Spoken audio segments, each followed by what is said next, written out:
it's an exciting time in Canada. There's a lot of kind of planning and coordinated discussion around the possibility of having a strategy to address the multifaceted needs of autistic individuals and their families, and to draw from this discussion to address the needs of neurodiverse Canadians more generally. Oh, and I can never figure this out, sorry. That's great. So just to anchor this, so Bill S203 was really the culmination of many years of work by folks in the autistic community, the broader advocacy community, and a number of allies within government, including Mike Lake, who's an MP in the Edmonton area. He has an autistic son who is, I think, the same age as my oldest, which would make him about 28. And his son was diagnosed with the Glenrose when he was 2. So he and his family have been real champions of the needs of autistic individuals, and he's been a sort of huge advocate to establish a kind of a multi-partisan support for this bill, which ultimately was passed with unanimous support. It's important to acknowledge that even though this bill is a really important advance, it's essentially a mandate for a mandate. It sort of kind of sets the expectation that within the next 18 months, there will be a federal framework that includes financial support for autistic individuals and their families, support for caregivers, the establishment of a national research network to have more data to kind of inform sort of, to generate evidence to inform policy. Sort of more national efforts to not only around autism awareness, but autism acceptance, and ensure that autistic people that live with respect and dignity in their communities and have opportunities to participate, in all aspects of Canadian life. Online resources about best practices and specific mechanisms to ensure accountability with an evaluation at the 5-year point. Again, this commitment was the result of many years of intense planning and advocacy work, including by my wonderful colleagues that are represented today, and by the broader national leadership through the Autism Alliance of Canada. As kind of a foundational step, the federal government contracted with an organization called the Canadian Academy of Health Sciences to do what they essentially describe as an assessment on autism-related needs, not to generate policy, but to make sure that there was an understanding of sort of what the research literature said and what autistic Canadians had to say in terms of sort of what the needs are, what are the strategies that could address these needs to provide a solid foundation for developing an autism research strategy. A federal strategy, not just for research, but for autism supports and experience. Because I'm a member of this association, I was very privileged to be asked to chair the oversight panel. I also had the privilege to work with a group of people whose expertise came from lived experience and some people whose expertise came from their kind of professional backgrounds and experience. And there were 2 major components of this assessment, which took place over about 18 months and were published in last May. Of course, my picture is sort of overseeing. Let me see if I can move this quickly. We'll make these slides available, and all the reports are available online at this web link here. So the 2 components were a comprehensive review of the literature, including not only sort of the peer-reviewed literature, but also policy documents that have been published within Canada and other countries, work by advocacy groups to articulate the issues.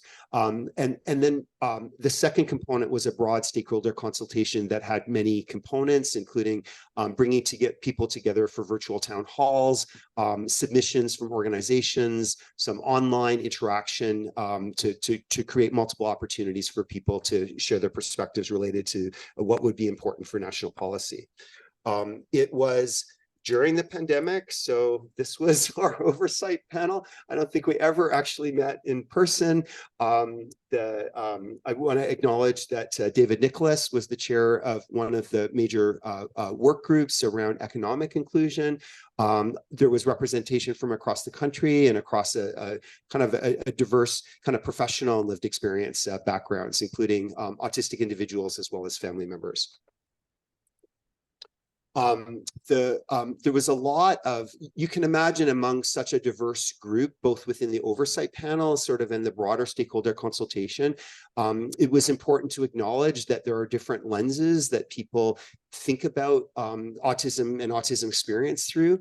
And, you know, even this morning, I think sort of speaks to sort of the broad range of lenses that are applied to autism. And when we completed our report, it went through an external peer review process, and there were 11 individuals kind of weighed in on the final report, and they pulled us in many different directions. You can imagine that there was some frustration among people sort of who work in traditional biomedical areas that felt that there should have been more of a focus sort of on sort of medical issues and neuroscience and biology and medications and so on. And sort of others sort of from more of lived experience and neurodiversity perspective who raised concerns about the overall structure of the assessment, that it wasn't fully autistic led. I have to acknowledge that the framework was developed by the Public Health Agency, which makes a lot of sense because ultimately they were requesting this information to feed back to the national government, but it wasn't really a co-created framework. And I think that created some frustration as well. And then broadly, you know, sort of there are multiple perspectives around autism. You know, the traditional biomedical perspective that that sort of defines autism as a diagnosis and tends to talk about features and sort of you know, some of the challenges associated with autism. And then there's also kind of the lived experience and neurodiversity perspective, and not only among those with lived experience, but by many people in the professional and academic community as well, which focuses more on autism as identity. Really sort of looks at disability as being an interaction between people's kind of features, but also the environment that they face that they face, and that many of the negative experiences that autistic people face are often because of a mismatch or sort of insufficient planning of the environment to ensure that people can navigate and sort of feel that it draws out their strengths and they have an opportunity to fully participate. I think we all realize within that that oversight panel that it's important to be able to look at autism through multiple lenses in order to fully address that myriad of needs.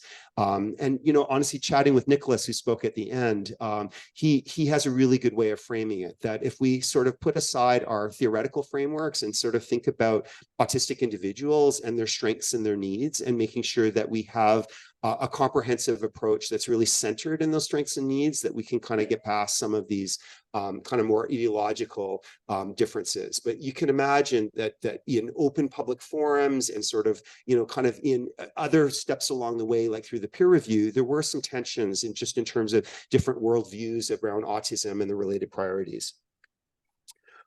The report itself, I won't go through in detail because just because of our short time. I do encourage you to look at the website. There's sort of a briefer version that goes through the specific key findings. They were framed around broader context, so acknowledging the relevance of intersectionality and diversity. I was really delighted to have a chance to work with Grant, and the Canadian Academy had pulled together a group of people, of people representing Indigenous communities. I mean, represented is a word I'm using very loosely, but an effort to bring together people with, you know, Indigenous people who had lived experience, family experience, and who worked in professional roles. But I think it also spoke to the limitations of the process, because as Grant alluded to in his presentation, it was kind of an imposed framework. It wasn't Indigenous led. And there was a certain sort of homogenizing of experience and sort of not really grounding it in individual context and the context of individual communities. The three broad areas that were addressed by the different work groups were social inclusion, some of what we talked about earlier today, like sort of how do we create inclusive and welcoming environments? How do we ensure that the autistic people live with dignity, with respect, and have barriers removed to opportunities for post-secondary education, housing, employment? Economic inclusion addressed some of the specific financial supports and mechanisms, including the disability tax credit, opportunities for support in employment, opportunities for autistic individuals to sort of be able to tap into the workforce and post-secondary education in order to ensure that they that they can fully participate and sort of and not be disadvantaged in terms of living in poverty. And then there was the third broad area related to diagnosis and supports and services.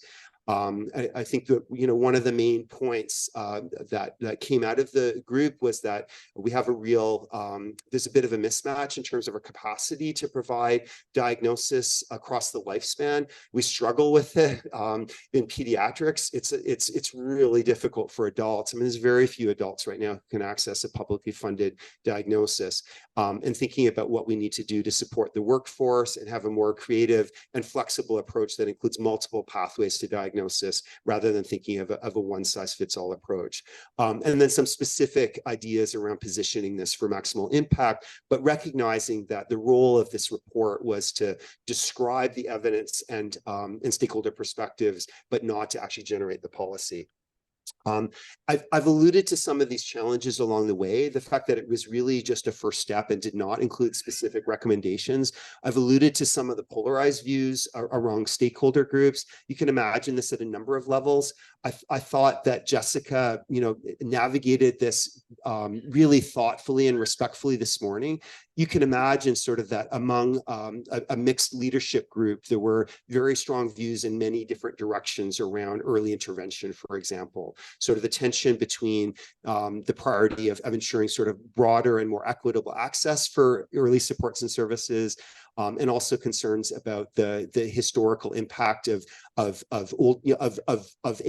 as was defined decades ago, and sort of the dynamic among the lived experience community around sort of how intervention is perceived, and that tension between empowering and supporting function, but also sort of the historical view around intervention of making people less autistic, and ensuring that we find a way of framing supports and services in a way that's empowering and supports people's individual strengths, and doesn't sort of try to change who they are, sort of disrespect kind of sort of their inner strengths. And ultimately it was arm's length from autism leadership groups, including Autism Alliance of Canada. You know, I can appreciate the rationale, and largely because it wasn't about generating policy. It was really tough not being able to interact and communicate with friends and colleagues like Deepa, and I'm really delighted that we're sort of done this stage, so that sort of a, you know, kind of a more diverse group of autistic and professional leaders can now take this forward to guide the policies. So those are sort of my own kind of mini experience sort of related with this process. Mackenzie will be part of the panel, and will be kind of participating sort of through the chat function. I want to invite Deepa Singal, who's I think the scientific director for the Autism Alliance of Canada. Deepa, Lori's just bringing up your slides right now, and really excited to hear kind of your perspective and sort of all the exciting work that you're doing with the Alliance. Amazing. Thanks so much, Lonnie. Can everyone hear me? Everyone can hear? That's great. Yeah, maybe speak up a little bit, Deepa. Okay, great. Okay. Is that better? Okay. I am really terrified that on hybrid conferences, I'm being projected in a really giant screen across the room, but I'm going to embrace it and do my best. I want to just point out that actually Dr. Mackenzie Salt is unable to join the discussion today. He's feeling unwell and has had to sort of go in and handle this. So he's going to record his slides and then make them available, because he's a really amazing talk about the research that he's been doing with the Autism Alliance of Canada in assessing the needs of autistic adults across the country. So thank you so much, Lonnie and Lori, for inviting me to be here today. I'm absolutely humbled by the opportunity to share the impactful work we are doing at the national level with our members at the Autism Alliance of Canada. I have to acknowledge that I'm privileged to stand on the shoulders the giants, the advocates, the autistic people, the family members who laid the foundation for this national organization and really ignited this national movement to advocate for an evidence-informed national autism strategy with the hopes that that we can build a more inclusive country for autistic individuals and their loved ones. And everything I'm going to share with you today is not a reflection of my efforts, but a testament to the passion, the dedication of countless individuals from coast to coast for decades that have been working tirelessly to make our nation more inclusive. So in our short time together today, I'm going to talk about who we are at the Autism Alliance, what we're trying to achieve, a little bit of how we try to meet our goals, and provide a really brief history of the national landscape and what we can expect in the upcoming year. As Lonnie said, this is an incredibly exciting time for autistic people and for their families across the country. All the advocacy efforts have resulted in some real tangible actions that will hopefully achieve some macro level change. So the Autism Alliance of Canada is a not-for-profit coalition, network, alliance. It's a membership of autistic people, caregivers, family members, clinicians, researchers, policymakers, leaders of organizations from organizations across the country. We have 800 members who are either individuals or organizations. And everyone has come together really to have the shared commitment to guide the development of a national autism strategy. Our mission is to inform policy and practice at the national level by bringing all of our members together, identifying priority issues, and developing meaningful ways to address them. So for decades, there has been fragmentation across the country within this autism landscape. You know, our speakers today spoke so eloquently about some of the tension and conflict we hear about what language to use, the tension between the biomedical model and the social disability model. You know, there's conflicting evidence about what supports are best for whom, what priorities should be for researchers and policy and for community programs. And historically, this fragmentation led to a lot of confusion over where resources should be allocated and how government can get involved to address some of the inequities that are faced by autistic people. And so the Alliance was formed really by leaders across the country who wanted to get together, sit in this discomfort, sit in the uncertainty, and who agreed that something needs to be done and that government needs to be engaged to provide some leadership and some resources to help address these critical gaps in funding and policies that are currently preventing autistic people and their families from exercising their full rights as Canadians. And so we are really happy at the Autism Alliance to release a new strategic plan earlier this year. And I'm going to take everyone through our strategic priorities. And through doing this, I'm going to also talk about, you know, where the national landscape is at and where the Alliance is heading. So the Alliance really started out as an advocacy organization that brought these sector leaders together to form this large network to advocate for a national autism strategy. And so the core bread and butter of the Alliance is to develop this shared policy agenda. So bringing together important stakeholders, autistic people, their families, and bringing their voice to government to create an action policy that's going to support autistic people living in Canada.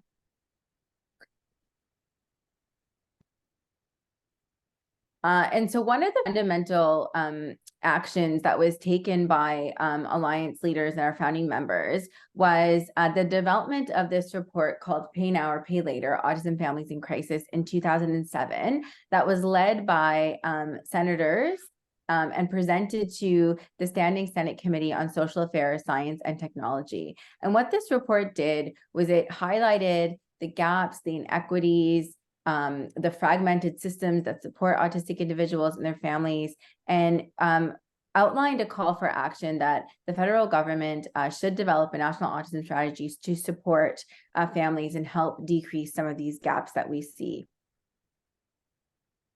And so what do we want a national autism strategy to do? Well, we know there's so many gaps in services across provinces and territories. A family living in BC is going to receive very different resources, services, access to services, diagnostic capacity, access to community programs than a family living in a rural area in Ontario or an urban area in Ontario or Manitoba or Alberta. And what we want a national autism strategy to do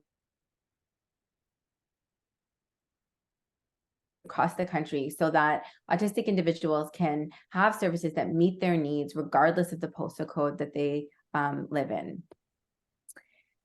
Funding and resource allocation is incredibly important in order to support our service providers on the ground and our colleagues who are doing phenomenal work. There simply isn't enough capacity. And so how do we allocate more federal funding to look at innovation, to look at how clinical services are delivered, how community programs are delivered, and support our colleagues on the ground to develop solutions that can be implemented at the local level, but are supported at the federal level. And, how do we develop this platform and implementation that can advocate for policies and programs that address the individual needs of autistic people across the lifespan? So we know historically there's been a lot done in the area of pediatrics and for children, and we know that across the lifespan, these services and supports taper off or non-existent. And we know autistic kids grow into autistic adults and have incredible gifts and talents to support Canadian society and need to be included within the society. And so we're hoping that a national autism strategy can set some vision and also promote the understanding and acceptance of autism across the country in the broader disability landscape and broader society. So there has been significant movement towards a national autism strategy. In 2014, the Public Health Agency of Canada conducted a national needs assessment survey for autism and gathered data from autistic individuals across Canada and offered valuable insights into their experiences and needs. In 2019, the Government of Canada committed to developing a national autism strategy. I don't know why my points are showing up in this bizarre order, but okay. In 2018, the Public Health Agency of Canada also launched a national autism surveillance disorder system to estimate autism prevalence in various regions across the country to try to give government an idea of who in the province had the highest needs and how to address some of the inequities across the system.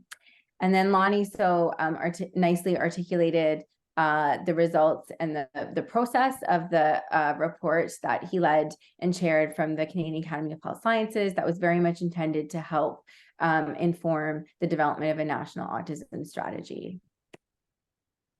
Lonnie also touched upon Bill S-203. It was extremely honored and privileged to be able to provide testimony.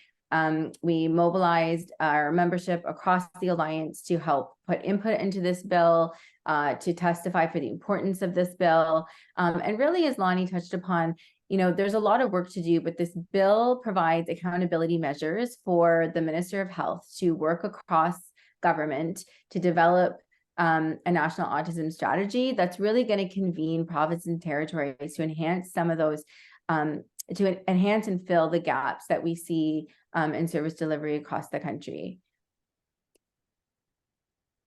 So since I've joined, I've had the immense privilege of advancing our scientific program and advancing research in health systems and policy research. So we know that there's been a gap or a dearth in this area.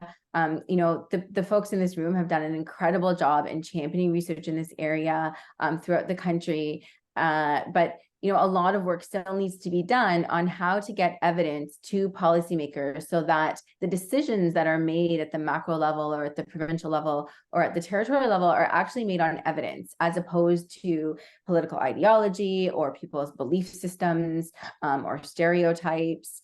And so how can we mobilize the academic community, work hand in hand with them, bring autistic people and their families to these research tables to help guide research priorities, but also help guide the research projects themselves. So we've championed research across the country in this area. And also we are launching training platforms to help train new researchers, many of which are neurodiverse or have lived experience themselves, to help support the research that they're passionate about that can help fill some of the gaps that we're hearing about today.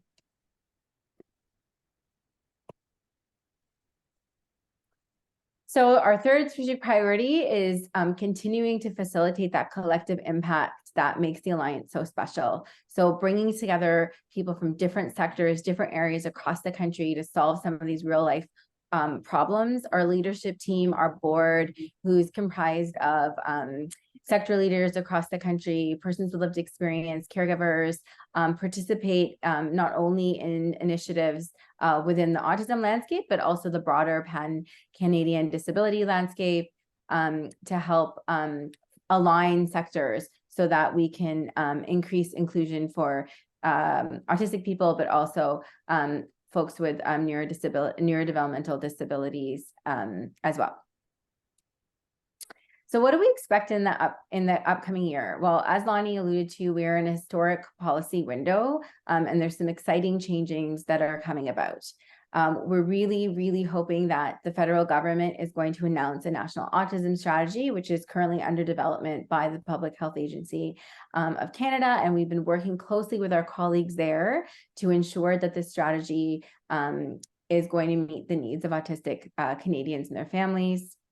We're also working with them to look at how to establish a national autism network that's going to support community organizations in the very important work that they do and help build some capacity on the ground in delivering supports and services.